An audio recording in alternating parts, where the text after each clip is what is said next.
Hey, John, it is good to see you. And it's that time of year we are talking Medicare, open enrollment, and planning for healthcare in retirement.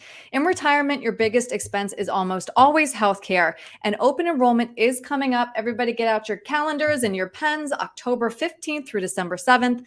John, do you have any guidance for someone who's now turning 65 and qualifies for Medicare? Yeah, so number one, healthcare will be one of your largest expenses in retirement, aside from taxes, of course. Um, and if you're just turning 65, understand that the open enrollment just doesn't apply to you, right? If you're turning 65, you want to apply, and this is extremely important because if you don't apply for Medicare, you could be subject to lifetime penalties. Mm-hmm. So it's 3 months before your birth month of the month you turn 65, and then 3 months after. So typically when I'm working with clients about 2 months before they're going to turn 65, we get that Medicare enrollment process going. Okay. Another question that I'm sure you get a lot from clients. What if my spouse qualifies for Medicare, but I don't? Well, a lot of that depends on is a spouse working? Are you working? Because in some cases, you'll stay on the employer plan, and your spouse can remain on that plan. But if you're both retired, your spouse qualifies for Medicare, they should go on Medicare. They have to apply for Medicare, and then you would be on the open insurance market. Okay. So, as we talked about, you are eligible for Medicare when you turn 65. But let's say I'm part of the Great Resignation. I want to retire early at age 60. What do I do for those 5 gap years? Well, one area is you need to have a plan, and you should be planning early for this because what a lot of people miss the mark is they don't take into account the fact that your uh, early retirement, your healthcare costs are going to spike typically when you leave your group plan, Mm. and then they'll go back down once you prepare or once you apply for Medicare. So you have to have a plan. You have to prepare before you make that decision. You might go on Cobra for a couple of years and go on the open market, whatever gives you the better coverage and the better price. That the value is the most important thing, and you just have to bridge it for that 5 years before becoming Medicare eligible. hmm And this is why having a tax plan is really important, right? Which our last question is, should I be considering a health savings account? Because, John, I know you're big on tax planning, and this account is triple tax advantaged. Yeah. If you're eligible to do a health savings account, by all means, do it because taxes are the way to my heart, right? That's why I hmm know you've got this question in there, Aaron.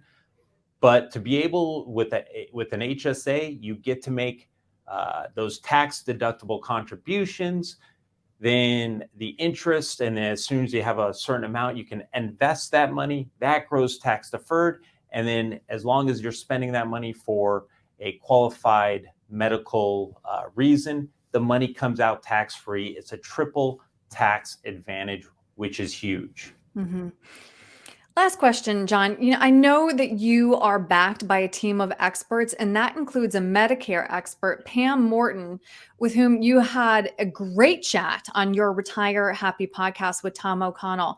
Is this something where you make sure that clients have access to her in case they have any real specialized questions? Yeah, absolutely. I mean, we can only do so much as planners. Medicare is its own uh, elephant, so we don't try to bite off and eat the elephant. We're going to pass it on to a person who just specializes in healthcare and Medicare. And so, yeah, we'll recommend our clients call Pam Morton because you want to make sure you're getting the right plan. So if you enroll in Medicare, then you need to make the decision: do I do Medigap or Medicare supplement, or do an Advantage plan? There's things you have to be aware of for each plan, and so it's really great to have an expert like that on our team that can really dial in. And when the clients go in, they're not talking about investment returns or taxes. All they're talking about is Medicare. Right. All right. And the other thing that's really important is to have a professional like Pam that will do an annual review, because just like with anything in life, things change with health and with medical insurance and Medicare. You want to make sure that you have the best up-to-date coverage. Not only talking to Pam, but John, you've helped save thousands for families when you kind of did a look back at their Medicare enrollment qualifications, right? Yeah, one thing we will always suggest to our clients, and we've had the ability to save clients over $400 to $500 a month in Medicare premiums, because these were high income earners who were top tiered, right? Medicare does a 2-year look back to figure out your premiums. So, these people were high income earners, top tax bracket, top Medicare premium or Medicare tax bracket. And so what we suggested, and I tell all the listeners on the podcast and the viewers, that if you're one of those people, a high income earner, and you're enrolling for Medicare and your income is significantly lower, you can fill out a form and petition to Medicare to say, hey, listen, I made retirement. This is a life change. I'm not making the money I used to. Can we please put our Medicare premiums at my current level? And there's no guarantee. However, in the past, we've been successful with all our clients who have done this. That's great. All right, John, thank you very much for your help. Thank you, Erin.